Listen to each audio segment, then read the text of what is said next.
Continuamos en la convención bancaria desde el puerto de Acapulco. Ahora tenemos con nosotros a Raúl Martínez Hostos, director general y presidente de Barclays México. Raúl, muchas gracias por estar aquí. Eduardo, muchas gracias. Luis Miguel, Luis muchas Miguel gracias González, el director del periódico. muchas gracias por la invitación.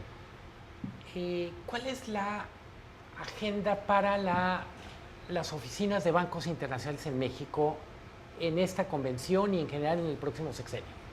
Bueno, antes que nada los quiero felicitar por los 30 años del Economista. Gracias, esta Yo es tu casa. Tengo desde la carrera de estar revisando, viendo el diario y es un placer y deben de sentirse muy orgullosos de cumplir 30 años, una publicación muy seria y que además ha aportado mucho al sector financiero durante muchos años. Entonces, antes que nada los quería felicitar por esta eso. es tu casa y gracias por la felicitación. Muchas gracias.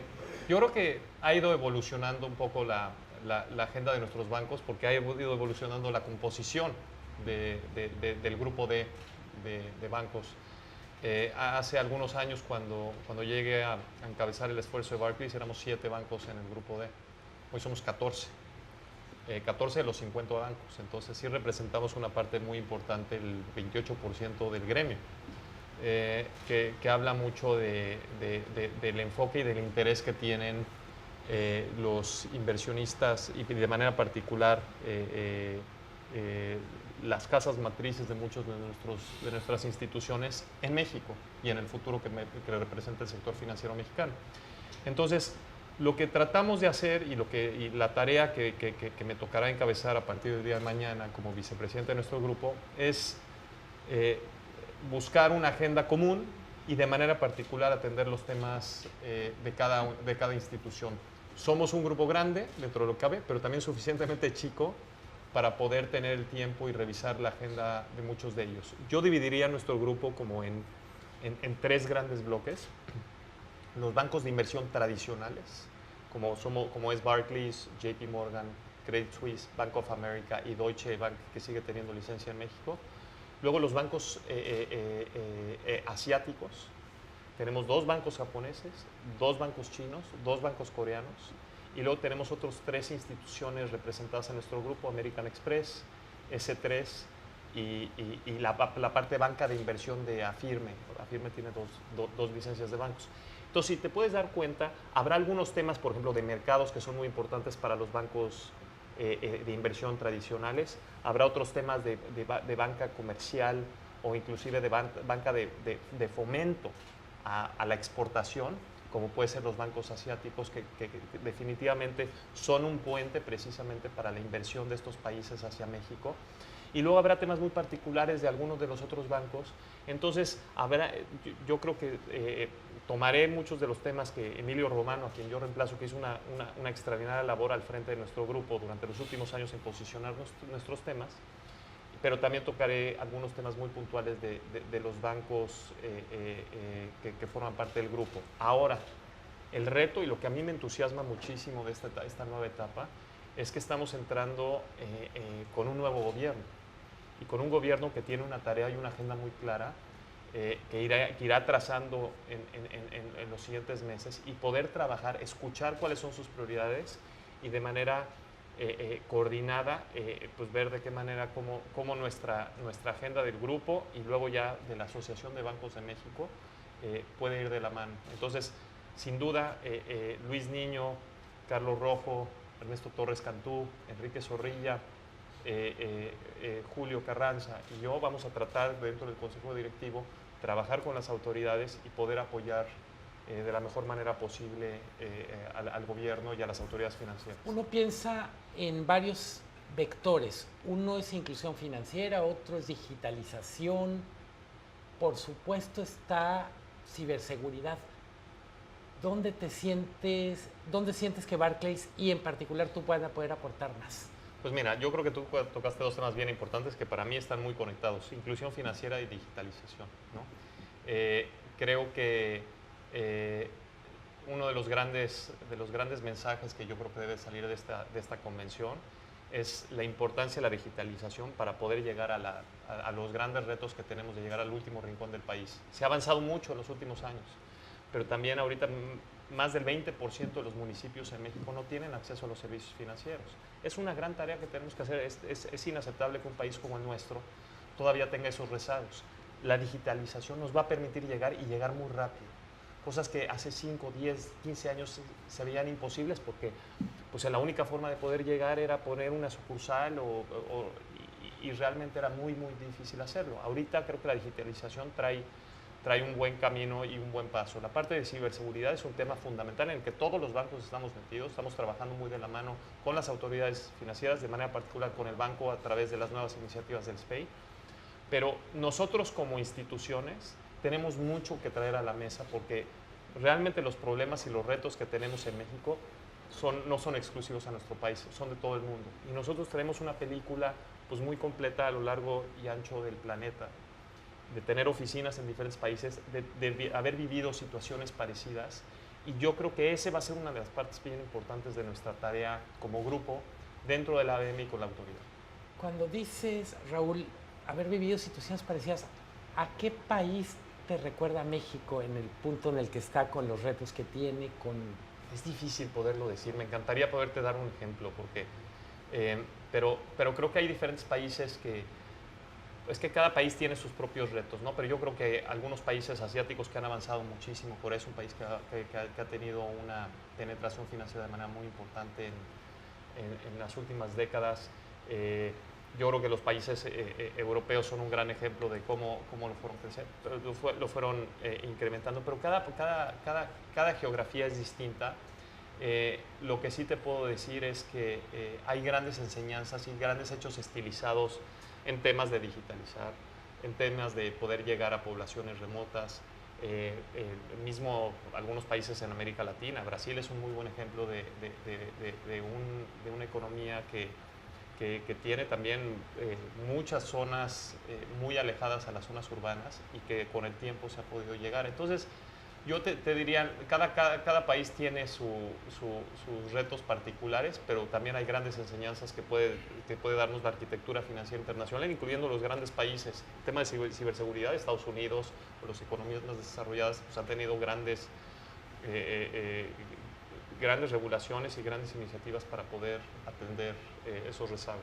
Raúl, hay una propuesta en la ABM de regulación diferenciada, ¿no? ¿Cómo te afecta a ti o qué estás pidiendo de este nuevo esquema de participación en la banca? Mira, primero, todavía no voy a llegar a pedir algo específico. Lo que quiero es trabajar, escuchar a mi grupo, darles continuidad a los temas que ya venía trabajando Emilio. Y el tema de la regulación diferenciada, sin duda, era uno que estaba en la agenda. Pero cuando hablamos de regulación diferenciada, es un concepto muy amplio. Sí, puede querer ejemplo, decir, ¿no?, una cosa por ejemplo, es un tema que también han estado empujando mucho los bancos del Grupo A, que son 31 bancos o más de 30 bancos que representan los Julio. chicos, ¿no?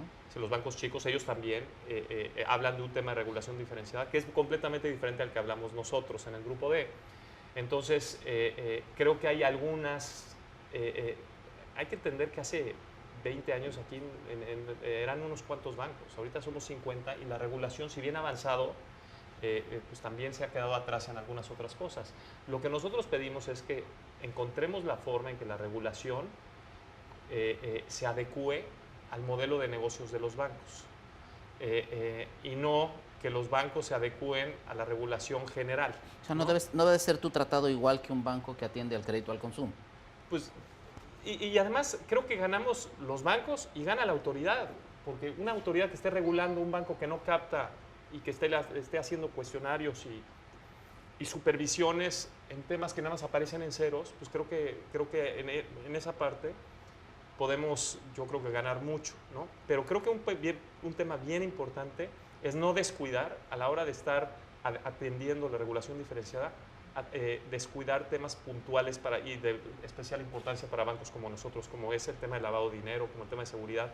O sea, no estamos pidiendo que la regulación se relaje, estamos pidiendo que la regulación en su momento se adecue a los perfiles de cada institución. Raúl, dices, hay temas donde claramente la regulación quedó rebasada, o en particular, ¿qué te gustaría ver como ajustes importantes puestos al día de regulación?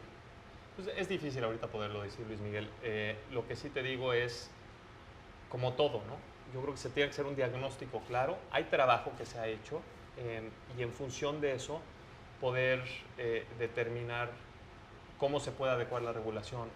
La reacción que hemos tenido en nuestros acercamientos con las autoridades financieras entrantes, tanto en Hacienda como en la Comisión Nacional de Bancaria y de Valores, ha sido extraordinaria. Mañana tenemos un desayuno con Adalberto Palma y seguramente este tema y otros surgirán. Pero más que un reclamo es cómo podemos trabajar, o como una petición, más que una petición, es cómo podemos, de la mano de la autoridad, buscar soluciones que beneficien a los dos lados. Y es querer, o sea, siento yo que muchas veces uno llega con la autoridad a pedir y a pedir. Y creo que primero tenemos que plantear un escenario de trabajo y en función de eso determinar cuáles son las acciones más pertinentes que cada quien tenga. Sí, sí, entendí un poquito. Están como que sobreregulados. En algún sentido, tú decías, algunos rubros, pues yo los tengo que poner en ceros, pero tienes que poner a alguien especializado o capacitado para poner eso. ¿Sí? ¿Sí estamos en esa parte? Pues no sé si el concepto es sobreregulados, porque yo sí creo que la regulación está bien. La supervisión de los bancos creo que se hace de manera muy profesional por las diferentes autoridades que nos supervisan.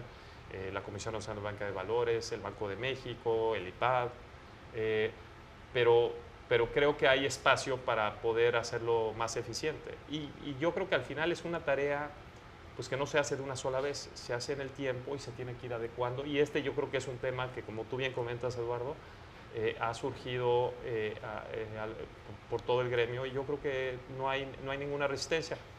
Pero los detalles son finos, porque a la hora de estar haciendo esa regulación no queremos que se relajen ciertos estándares que son fundamentales para preservar la estabilidad y el estado sano de las instituciones bancarias. Nos ofreces tú un panorama donde la banca extranjera ha crecido en México en todos los sentidos. Crece el número de instituciones, crece la presencia. ¿Qué ven en México? ¿Qué ofrece México para un banco como Barclays? ¿Y qué puede ofrecer un banco como el que tú representas para México? Mira, es muy buena pregunta, Luis Miguel. Yo creo que México es una de las economías más grandes del mundo. Y yo creo que eso lo hace muy atractivo, pero va mucho más allá de ello. México tiene además también la proximidad con el mercado más grande, que sigue siendo, en unos años ya será China, pero hoy por hoy es el mercado más grande del mundo, o la economía más grande del mundo, que es Estados Unidos. Creo que además México cuenta con una plataforma, que eso lo hace muy atractiva, una plataforma macroeconómica muy sólida.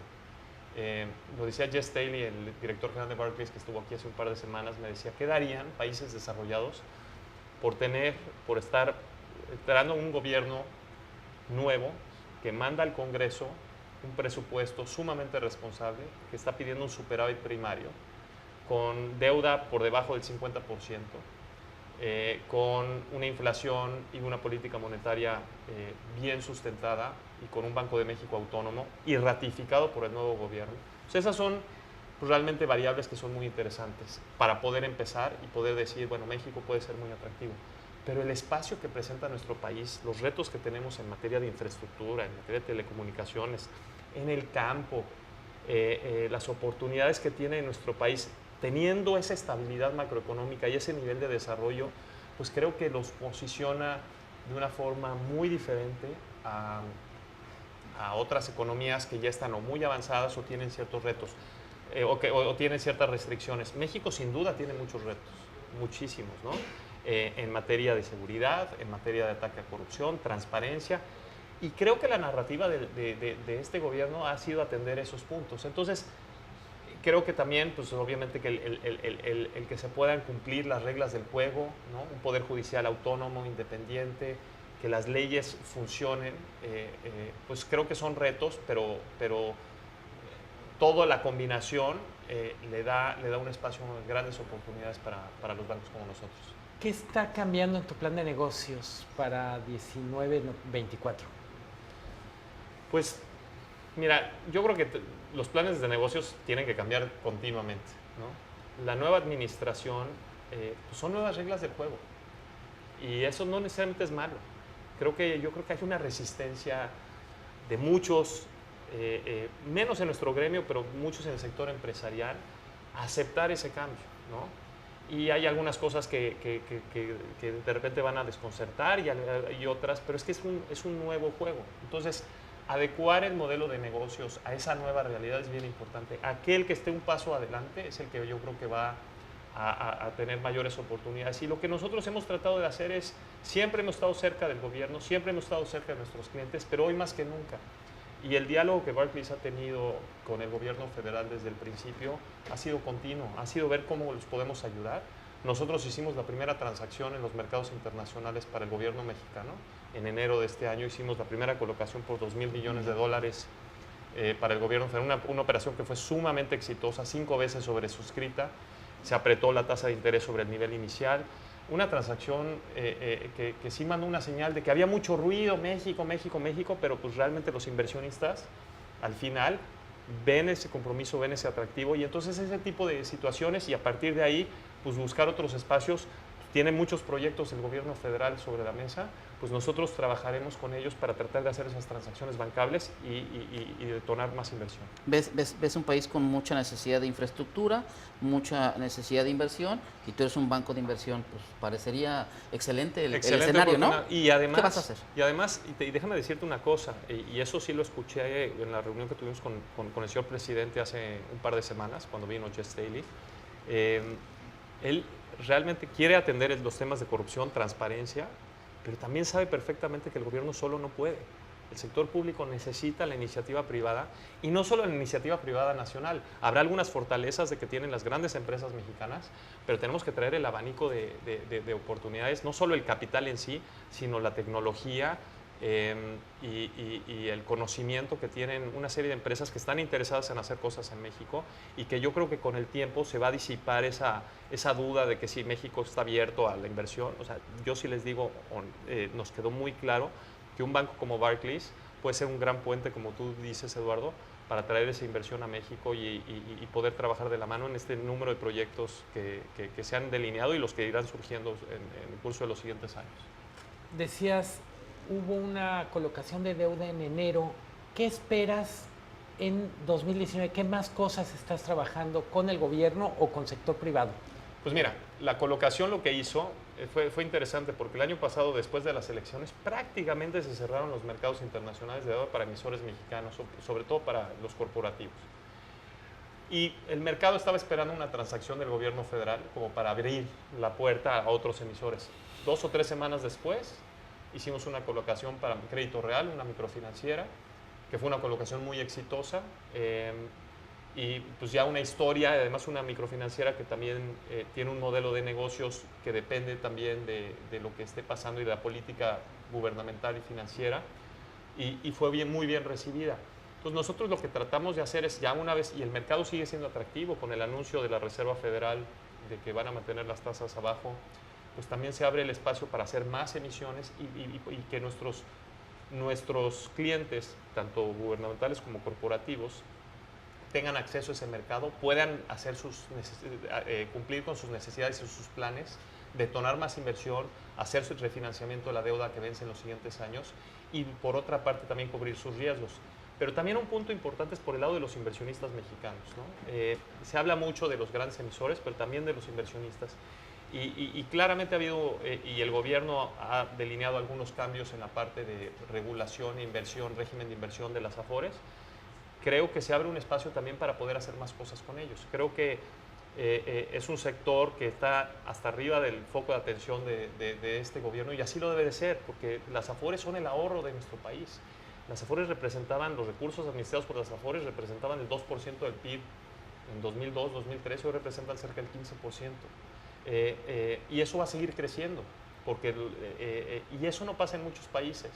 Y en la medida que pueda uno canalizar ese ahorro a inversiones productivas, eso es importante. Y usando otra vez el comentario de Eduardo, los puentes que nosotros podamos construir a través de inversiones, activos financieros, los ECADES, los puentes y los trenes y todas esas cosas, ¿no? Los puentes literal también. Okay. Pues, pero al final nuestra labor es hacer que esas transacciones se den, que sean atractivas para los inversionistas, pero también para quien requiere el capital. Entonces muchas veces uno dice, es que este proyecto es inviable. Bueno, si nos quedamos ahí, pues entonces nos vamos a quedar con los brazos cruzados y vamos a estar en el 2024 igual. Pues nuestra tarea es ver, ok, está este proyecto delineado, ¿cómo lo hacemos bancable? ¿Cómo lo hacemos financieramente viable? Ese es un poquito el espíritu. Yo sí Me frustro, y lo digo abiertamente, con la postura de decir que los proyectos, no, pues es que no funciona. Bueno, vamos a tratar de encontrar la forma en que sí funcione, porque pues al final de que se van a dar esos proyectos, se van a dar financieramente hablando, ¿no? Ya de la parte técnica, pues ya habrá otros expertos que lo puedan hacer. Raúl Martínez Hostos, presidente y director general de Berkeley, gracias por estar con El Economista. Muchas gracias, Eduardo. Luis Miguel, es un placer siempre estar aquí. Esta es tu casa. Muchas gracias. Regresamos en un momento más.